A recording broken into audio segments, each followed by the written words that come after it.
If you're not already weeping at the very thought of that, you are dead inside.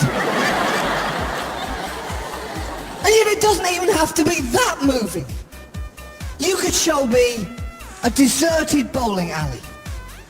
Deserted but for one lonely middle-aged divorcee bowling against himself, having inputted both of his names into the scoreboard. And I would cry you a salty river if you set that scene to Starship's Nothing's Gonna Stop Us Now.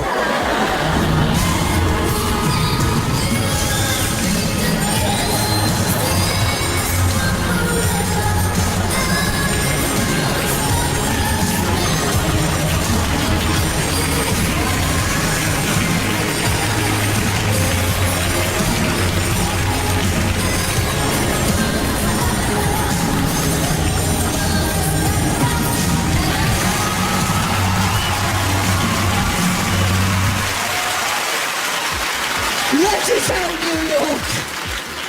It's okay to cry!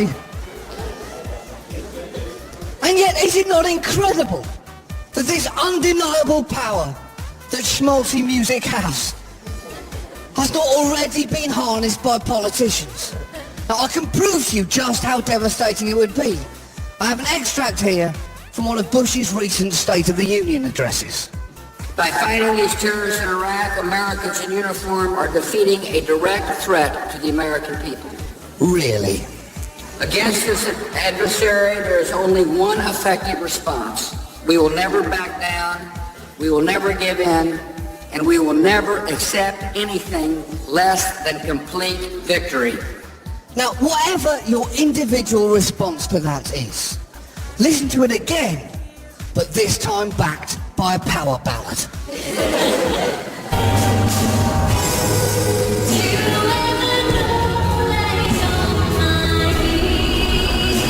By fighting these terrorists in Iraq, Americans in uniform are defeating a direct threat. He's just trying to keep us safe. Against this adversary, He's just trying to keep us safe. we will never back down. We're all cynical. To the Daily Show, leave him alone. Accept anything less. What's your solution, Jon Stewart? What's your actual solution?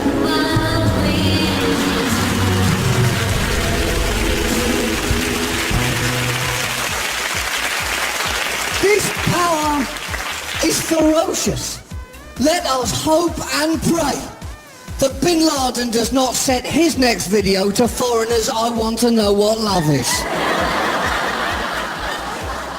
Because it would be hard for Noam Chomsky to write a withering critique if both his hands were occupied waving lighters in the air.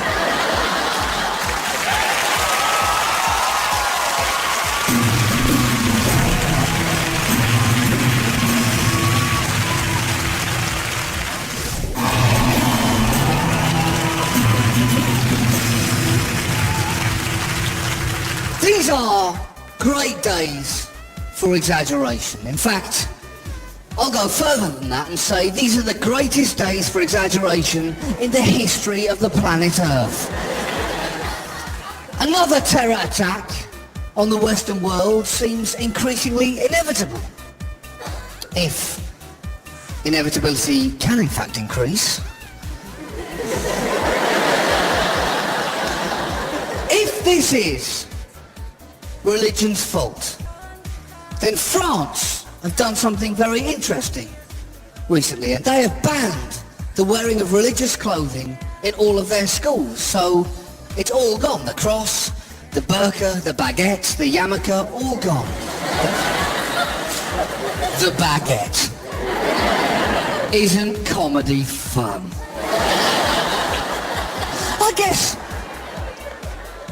I guess the way I see it, they've got two other options. Option one, force children to wear as many items of religious clothing as it is possible to fit on top of their tiny frames, like a theological buckaroo. Thus, Catholic kids will be forced to walk around all day wearing massive Pope hats, swinging incense around like a Russian hammer thrower. Atheist children will be forced to wear sandwich boards reading, "This is it." This is all there is, you know. We are just dust. Dust in the wind of history. And Muslim children will... Or option 2, force children to wear the exact opposite of their religion. Thus, Hindu children will be forced to dress up as pantomime cows, Jehovah's Witnesses will be forced to dress up as blood transfusions, and Muslim children will... See? Organised religion is the answer. Thank God. All of them. And of course the real one. Whoever he, or indeed she, may be, I'm joking of course, he.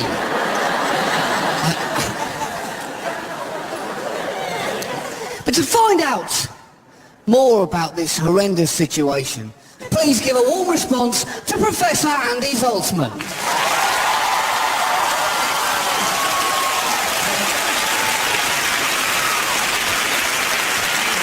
There we go, Andy. So, Andy, first off, are there any facts left in the war on terror? There's one fact, John, but it should be enough for anyone. And that fact is this: Britain and America, the two countries most committed to the war on terror, right, also have the Western world's highest rates of teenage pregnancy. Really? Now, this fact suggests to me two things. One, that the war on terror is really giving our teenagers the horn. Two, it suggests that as nations we get overexcited at the prospect of an easy conquest without really thinking about the long-term consequences. But, Andy,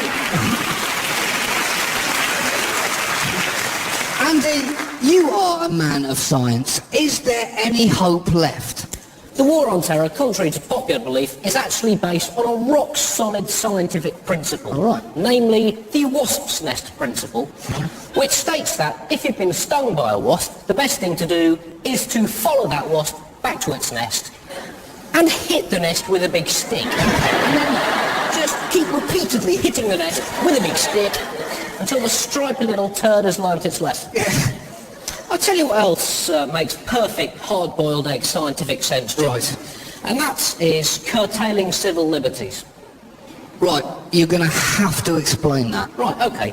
Now, the terrorists hate our freedoms. That's really all that gets them out of bed in the mornings. Right. So our governments have been bravely removing those freedoms, thereby giving the terrorists less to hate. Oh, it's brilliant. Science. It's absolutely brilliant. That's extremely helpful. Professor Andy Zaltzman, ladies and gentlemen.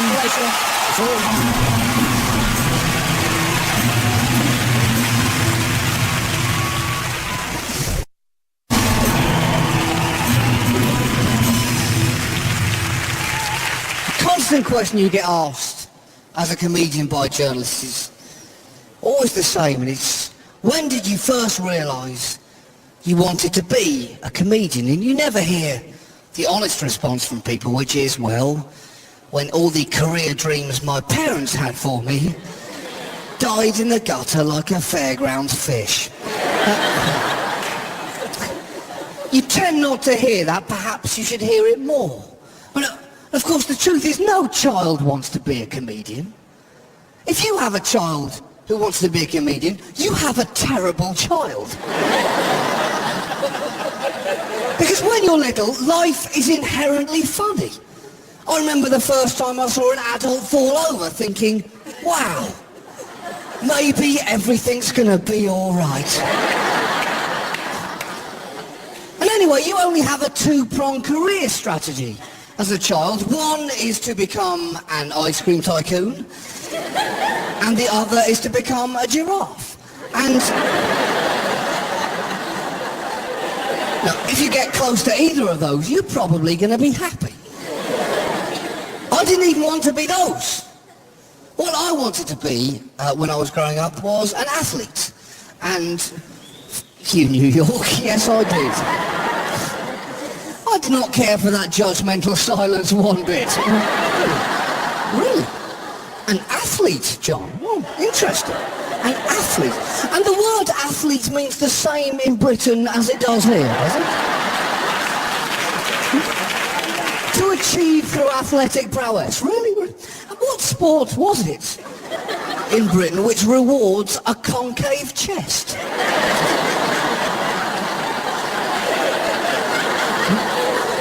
Did you perhaps plan on becoming a sail? No, I didn't. Well, you say a lot in a single silence. I wanted to be a football player when I was growing up, and that's football in the sense that we understand it in Britain, not the word that you use for our national sport, a word I can never utter myself, the reason being, if I ever do say that word, somewhere in the world, a British person dies.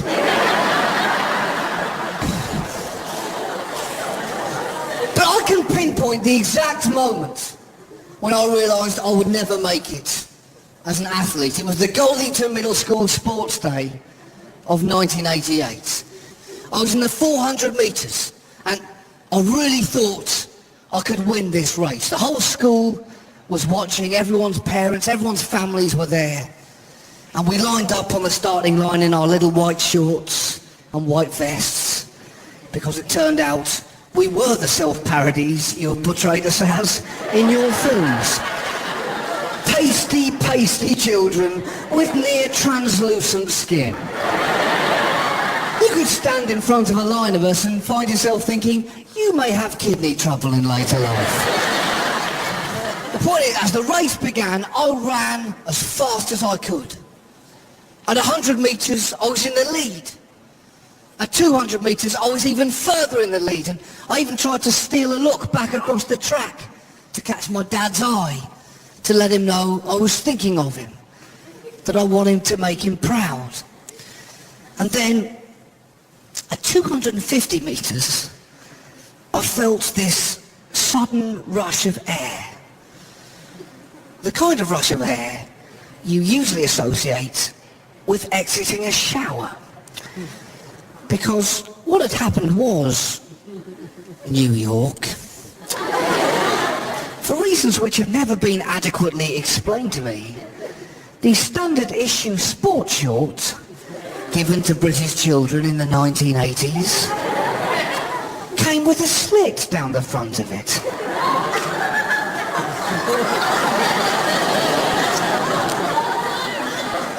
And what had happened was, New York, my penis had fallen out of my shorts. And even at 11 years old, I knew I was facing a decision which would affect me for the rest of my life. Did I A, stop running, put my penis back in my shorts, and forfeit the race? Or did I B, continue? Well, think back to yourselves at 11 years old. Put yourself in my little shoes. What would you have done? Of course you're right, I kept running.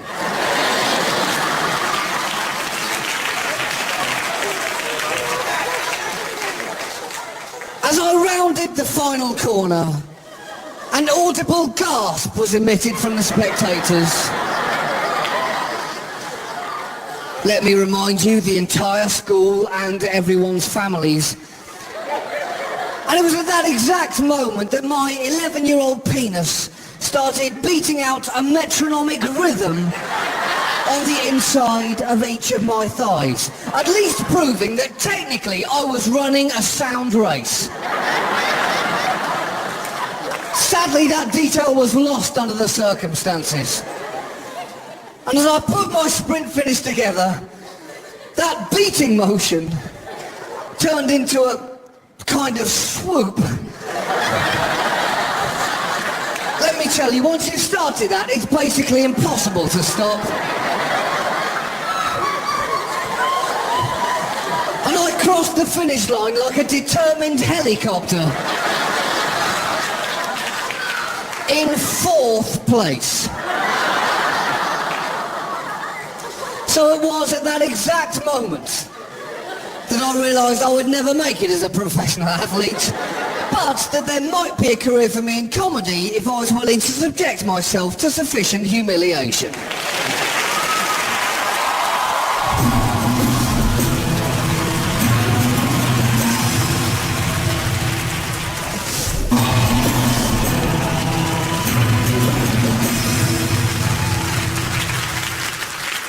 But clearly far greater than any hypothetical terrorist attack is the environmental crisis that we're facing. And in fact, we're constantly told by campaign groups such as Greenpeace that we must invest more in alternative energies like wind farms. But I'm here to tell you that's actually a terrible idea. The reason being, it turns out wind has actually been horrifically over-farmed over the last 20 years, and if we keep farming it at this rate, by 2040 there will be no wind whatsoever.